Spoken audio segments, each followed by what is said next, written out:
Hi అండి. అందరికీ నమస్కారం. ఈ నెల 29వ తేదీన అమావాస్య సూర్యగ్రహణంతో కలిసి వస్తుంది. కీడుతో వస్తుంది. ఇది చాలా పవర్ఫుల్. అయితే ఈ అద్భుతమైన రోజున ఎవరైతే కొడుకులు ఉన్నవారు ఈ పరిహారం చేస్తారో వారికి ఉండే గ్రహ దోషాలు అన్నీ కూడా పోతాయి. దిష్టి దోషాలన్నీ పోతాయి. వారు చక్కగా జీవితాన్ని గడపగలుగుతారు. కాబట్టి కొడుకులు ఉన్నవారు ఖచ్చితంగా ఈ పరిహారం చేయండి. గ్రహణంతో అమావాస్య వస్తే దానికి చాలా శక్తి ఉంటుందని శాస్త్రాలు చెబుతున్నాయి. కాబట్టి ఈరోజు తప్పనిసరిగా కొడుకులు ఉన్నవారు ఈ పరిహారం చేస్తే అద్భుతమైన ఫలితాలు వస్తాయి. మీ జీవితం మారిపోతుంది. మీరు పట్టిందల్లా బంగారం అవుతుంది. మీ పిల్లలపై ఉండే గండాలన్నీ కూడా తొలగిపోతాయి. వారికి ఎలాంటి ఇబ్బంది అనేది లేకుండా ఉండడానికి ఉపయోగపడే పరిహారం కాబట్టి ఖచ్చితంగా ఈ విధంగా ఆచరించండి. నార్మల్గా మన పెద్దవారు కూడా మనకు చెప్తూ ఉంటారు, అమావాస్య గ్రహణం కలిసి వస్తే పిల్లలకు కీడు జరుగుతుందని, ఆ రోజు పరిహారాలు చేయాలి అని, పిల్లలకు దిష్టి తీయటం, పిల్లలకు కొన్ని రకాల పరిహారాలను చేయాలని మన పెద్దలు కూడా చెప్తూ ఉంటారు. కాబట్టి ఈ అమావాస్య కొంచెం పవర్ఫుల్ కావున ఈ పరిహారం చేసుకుంటే మాత్రం తప్పకుండా ఫలితం వస్తుంది. ఏమీ లేదు, ప్రత్యేకమైన పద్ధతిలో దిష్టి తీయాలి అంటే కొడుకులకు ఎందుకు దిష్టి తీయాలి అంటే కొడుకు వంశోద్ధారకుడు, వంశాన్ని ఉద్ధరించేవాడుగా మనము పరిగణిస్తాము.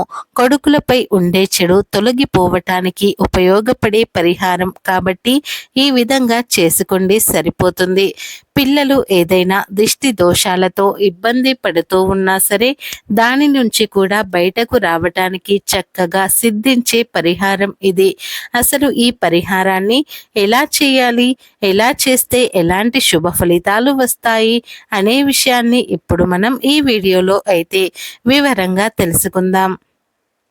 ఫ్రెండ్స్, అంతకన్నా ముందు మా వీడియో మీకు నచ్చినట్లయితే లైక్ చేయండి, షేర్ చేయండి, అలాగే మా ఛానల్ని సబ్స్క్రైబ్ చేసుకోండి. అలాగే ఈ వీడియో నచ్చితే కామెంట్ బాక్స్లో జై శ్రీరామ్ అని తప్పకుండా కామెంట్ అయితే చేయండి.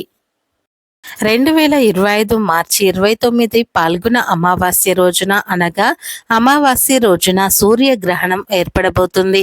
ఇది ఈ సంవత్సరంలోనే మనకు మొదటి సూర్యగ్రహణం. భారత కాలమానం ప్రకారం ఈ గ్రహణం మార్చి 29 9:50 ముగుస్తుంది. ఈ గ్రహణం మనకు కనిపిస్తుందా లేదా అనే విషయానికి వస్తే ఈ సూర్యగ్రహణం రాత్రి సమయంలో ఏర్పడుతుంది. రాత్రి పూట మనకు సూర్యుడు కనిపిస్తాడా? కనిపించడు. కనుక ఈ సూర్యగ్రహణం భారతదేశంలో కనిపించదు. కాబట్టి ఈ గ్రహణానికి ఎటువంటి నియమాలు పాటించవలసిన అవసరం లేదు. అంటే పట్టు విడుపు స్నానాలు చేయవలసిన అవసరం లేదు. ఆహారం మీద దర్బలు వేయనవసరం లేదు. టెంపుల్స్ ఏమీ క్లోజ్ చేయరు. గ్రహణం తర్వాత ఇల్లు క్లీన్ చేయవలసిన అవసరం కూడా లేదు. కానీ గర్భిణీ స్త్రీలు మాత్రం గ్రహణ నియమాలు పాటించాలి. గ్రహణ సమయంలో అసలు బయటకు రాకూడదు. ఇది పాల్గొన అమావాస్య, పాల్గొన మాసంలో చివరి రోజు కాబట్టి ఈ రోజు తప్పకుండా ఈ చిన్న పరిహారాన్ని చేసుకోవటం వల్ల మంచి ఫలితం వస్తుంది. సంవత్సరం పొడుగునా అష్టైశ్వర్యాలు సిద్ధిస్తాయి. ఎనలేని సంపద వారి సొంతమవుతుంది.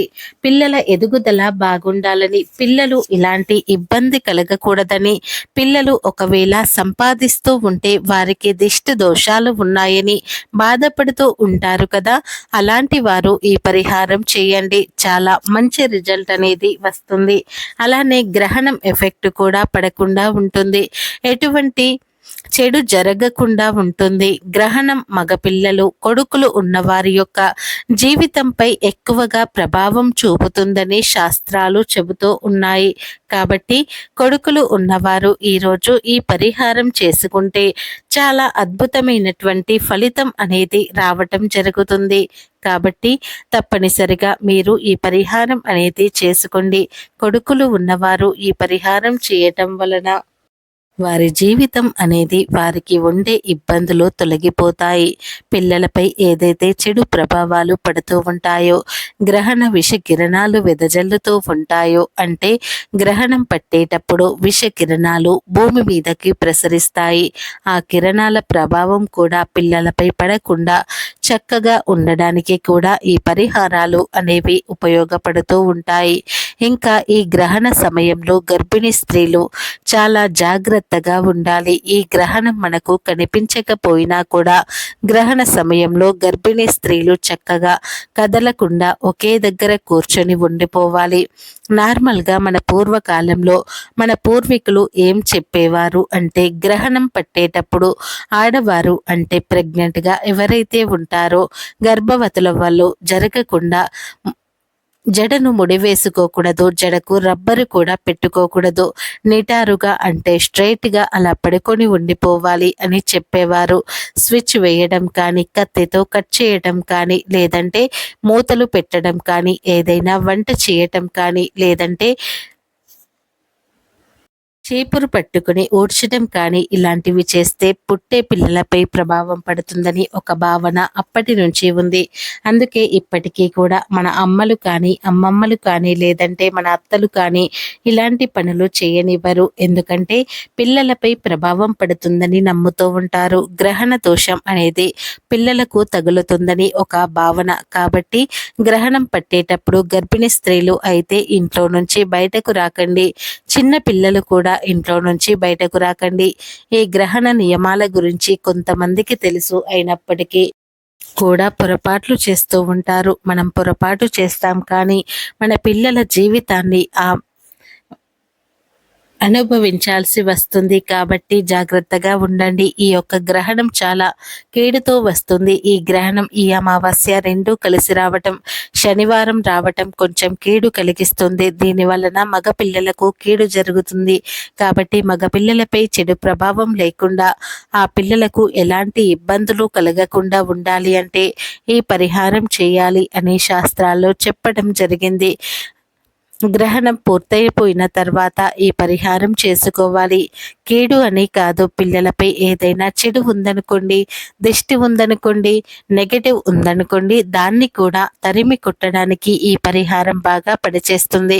మా పిల్లలు ఇబ్బంది పెడతారు, అన్నం తినరు, మారం చేస్తూ ఉంటారు, ఎక్కువగా సతాయిస్తూ ఉంటారు, ఎప్పుడు చూసినా ఏదో ఒక రకంగా సమస్య క్రియేట్ చేస్తూ ఉంటారు, మా పిల్లల వల్ల మేము చాలా అలసిపోయాము, ఏమి చెయ్యాలో మాకు అర్థం కావటం లేదని మీరు బాధపడుతూ ఉన్నా, ఇబ్బంది పడిపోతూ ఉన్నా చక్కగా ఈ పరిహారం చేసుకోండి.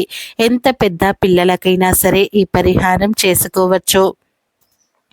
చిన్న పిల్లలకు కూడా చేయవచ్చు. 6 నుండి 30 సంవత్సరాల వయసు కలిగిన కొడుకులు ఉన్న ప్రతి తల్లి కూడా ఈ పరిహారాన్ని చేయాలి. మగ పిల్లలు కూడా దిష్టి తగులుతూ ఉంటుంది అంటే కొంచెం రెడీ చేస్తే చాలండి, ఇబ్బంది పడిపోతున్నారు, ఇబ్బంది కలుగుతూ ఉంటుందండి, అసలు ఏం చేయాలో అర్థం కాదు అనుకుంటూ ఉంటారు కదా. అలాంటి వారు ఏంటంటే ఈ రోజున అంటే ఈ అమావాస్య రోజున మర్చిపోకుండా గ్రహణంతో కలిసి వచ్చిన కాబట్టి రాత్రి 9:50 తర్వాత మీరు ఈ పరిహారం చేసుకోవచ్చు. ఈ పరిహారం చేసుకుంటే మాత్రం తిరుగనేదే ఉండదు.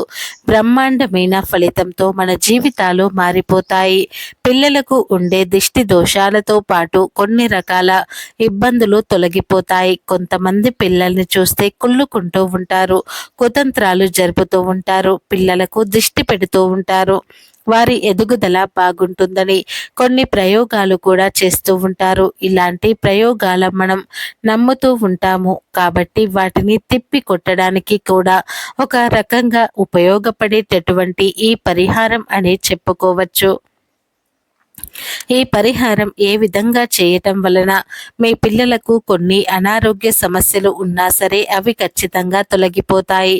మంచి ఫలితాలు అయితే వస్తాయి. ఖచ్చితంగా ఆశ్చర్యపోతారు. మీకు 2 మగపిల్లలు ఉన్నా లేదా 3 ఉన్నా లేదంటే ఒక్కరే ఉన్నా పర్వాలేదు, ఈ పరిహారం చేయండి. ఈ పరిహారానికి మనం పెద్దగా ఖర్చు పెట్టవలసిన అవసరమే లేదు. ఏదో మన ఇంట్లో ఉండే వస్తువులే చాలు. మనం బయటికి వెళ్ళి తెచ్చుకుని ఇబ్బంది పడవలసిన అవసరమే లేదు. మన ఇంట్లో మన చేతుల ద్వారా చేసుకుని చక్కగా పిల్లలకు ఉండే కొన్ని రకాల ఇబ్బందులను తొలగించుకోవటానికి ఉపయోగపడేటటువంటి పరిహారం ఇది. కాబట్టి ఈ విధంగా మీరు చేయండి. ఏం చేయాలి అంటే, మనం అన్నం వండుతాం కదా, సాయంత్రం నిండు కుండలో అన్నం వండుతారు కదా, అలా వండిన అన్నం నుంచి 3 ముద్దల అన్నాన్ని తీసుకోండి. ఖచ్చితంగా అన్నంతోనే ఈ పరిహారం చేయండి. ఇలా మనం సాయంత్రం పూట అన్నం వండుకున్న తర్వాత అందులో నుంచి 3 ముద్దల అన్నాన్ని తీసుకోండి. దానితో పాటు మనకు ఇంకేం కావాలి అంటే, ఒక కోడిగుడ్డు కూడా కావాలి. కోడిగుడ్డు గురించి చెప్పనక్కరలేదు, చెప్పుకోవలసిన అవసరమే లేదు. కోడిగుడ్డు చక్కగా పనిచేస్తుంది. కోడిగుడ్డుతో ఈ పరిహారం చేసిన ఫలితం వస్తుంది. మనం పిల్లలు బాగుండాలి ఎన్నో పరిహారాలు చేస్తూ ఉంటాము. అయినప్పటికీ కూడా కొంతమంది పిల్లలు చాలా జబ్బు పడిపోతూ ఉంటారు. అనారోగ్య సమస్యలు వస్తూ ఉంటాయి. అంటే పెద్ద పెద్దవైతే మనం హాస్పిటల్లో చూపించకుండా ఉంటాము, కానీ చిన్న చిన్నవి ఎన్నో ఉంటాయి కదా. అలాంటి అనారోగ్య సమస్యలు కోడిగుడ్డుతో తొలగించుకోవచ్చు. ఇలా మీరు నిండు కుండలో అన్నాన్ని తీసుకొని 3 ముద్దలు చుట్టండి. చుట్టిన తర్వాత ఒకటి వచ్చేసి ఎరుపు రంగులో ఉండాలి, అంటే ఆ ముద్దలో కుంకుమను కలపండి. ఆ తర్వాత ఇంకొకటి వచ్చేసి పసుపుతో చేయండి. అలా ఈ 3 ముద్దలు, ఒకటేమో వైట్ రైస్, అదే ముద్దను చుట్టాలి. ఆ చుట్టిన తర్వాత ఒక కోడి గుడ్డును తీసుకున్న తర్వాత దానిపైన ఖచ్చితంగా సర్కిల్ని వేయాలి. ఆ సర్కిల్లోకి దిష్టి బొమ్మలాగా కళ్ళు పెట్టాలి. ఎందుకంటే కోడిగుడ్డుపై ఇలా వేస్తే మీ పిల్లలకు ఏదైనా సరే కొంచెం గాలి ఉన్నా, కొంచెం ధూళి ఉన్నా పోతాయి. కనుక 3 ముద్దలను ఒక ప్లేట్లో ఇక్కడ పెట్టి మధ్యలో కోడిగుడ్డును పెట్టి ఆ ప్లేటుతో మీ కొడుకుకు దిష్టిలాగా తీయండి. 7 సార్లు సవ్య దిశలో, 7 సార్లు అపసవ్య దిశలో తిప్పండి, సరిపోతుంది. మీకు ఎంతమంది కొడుకులు ఉన్నా వారందరికీ కూడా ఈ ఒక్క ప్లేటుతోనే దిష్టి తీయాలి. తర్వాత అన్నం ముద్దని, గుడ్డుని ఒక కవర్లో వేసేసి గుడ్డు పగలకుండా ఒక ప్రదేశంలో పెట్టేసి రావాలి. అంటే 4 దారులు కలిసే చోట, 3 దారులు కలిసే చోటులో లేదా రోడ్డు మీద వదిలేయాలి. వచ్చిన తర్వాత పిల్లలకు కాళ్ళు చేతులు కడిగేసి చక్కగా వారి యొక్క దుస్తులను మార్చేయండి. ఇలా చేశాక మీకు అర్థమైపోతుంది. ఎలా అంటే, ముందు పిల్లలు ఎలా ఉన్నారు, ఆ తర్వాత పిల్లలు ఎలా ఉన్నారు, వారి ఎదుగుదల ఎలా ఉంది, వారు ఎంత యాక్టివ్గా ఉన్నారు అనేది మనకు తెలిసిపోతుంది. కాబట్టి ఆచరించండి. ఇదేంటంటే నార్మల్గా ఆచరించే పరిహారం. దీనికి పెద్దగా మనం ఎక్కడా కూడా శ్రమించాల్సిన అవసరం లేదు, కష్టపడవలసిన అవసరం లేదు. చాలా ఈజీగా చేసుకునే పరిహారం. 3 ముద్దల అన్నము, ఒక కోడిగుడ్డు వాడుతున్నాము కాబట్టి బ్రహ్మాండంగా ఫలితాలు వస్తాయి. ఇది మన పూర్వీకులు చేసుకున్న పరిహారమే. ఎవరైనా ఈ పరిహారం చేయవచ్చు. వీళ్ళే చేయాలని రూలేమీ లేదు, ఎవరైనా సరే చేసుకోవచ్చు. ఇంట్లోనే పెద్దవాళ్లతో తీయించండి దిష్టిని మాత్రం. మీ ప్రాంతాన్ని బట్టి ఎలాగైతే మీరు దిష్టి తీస్తారో అలా దిష్టి తీయండి. ఈ ఒక్క పరిహారం చేయండి, మంచి ఫలితాలు వస్తాయి. కాబట్టి ఈ విధంగా ఆచరించండి, నమ్మకంతో చేయండి. మీ పిల్లలు బాగుండాలి అనుకుంటే మాత్రం ఖచ్చితంగా ఈ పరిహారం చేయండి, ఫలితాన్ని పొందండి, మీ జీవితాన్ని మార్చుకోండి. మీ జీవితంలో ఉండే కష్టాలు కానీ, బాధలు కానీ అన్నింటినీ కూడా చక్కగా అంటే పోగొట్టుకోండి. చాలా మంచి రిజల్ట్ వస్తుంది. కనుక కొడుకులు ఉన్న వారందరూ కూడా తప్పకుండా ఈ పరిహారం చేసి శుభ ఫలితాలను అయితే పొందండి.